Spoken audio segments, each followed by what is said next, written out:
Normally when I do a video on something like this, I will do the prior games in the series. However, in this case, since it's a public domain game and not really an official release, I will do a quick exception.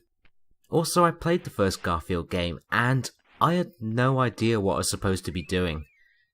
Maybe I'll take another look at that one some other day.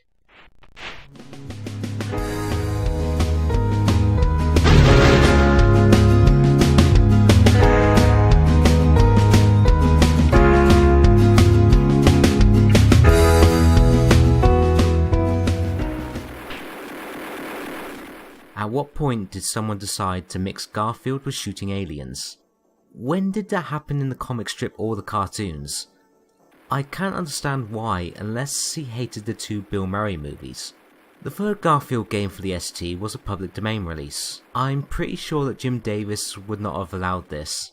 It was an Operation Wolf style shooter released in 1992 by David Brankin, which sees aliens impersonating the Orange Cat.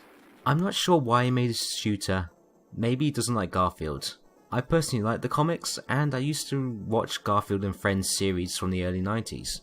The game itself is a simple shooter where you have to use the mouse to kill off all the enemies in the stage within the time limit. But without a light gun, which the ST doesn't have, you're forced to use the mouse, and these types of games tend to struggle gameplay wise because of this.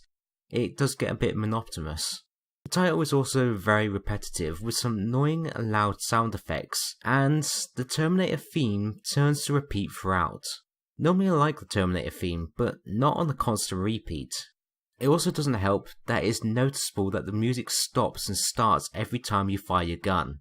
US Gold Street Fighter 2 does exactly the same thing, and it really bugs me when you start to notice it. Some developers were really good with the ST sound chip, others just did this. Graphically the game looks alright, with the sprites of Garfield being the best thing to look at. But there is very little animation, and what's there is somewhat choppy and the backgrounds are dull.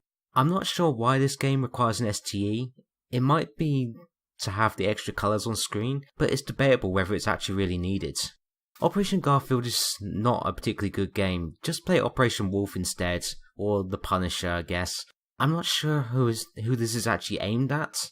It doesn't satisfy the Garfield fan, and it's so repetitive as a shooter that it'll bore you before the second level is complete. In fact, I don't usually play this for very long before I give up.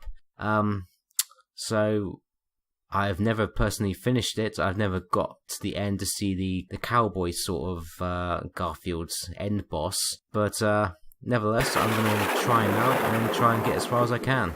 Probably won't get very long, but nevertheless, let's get on with this.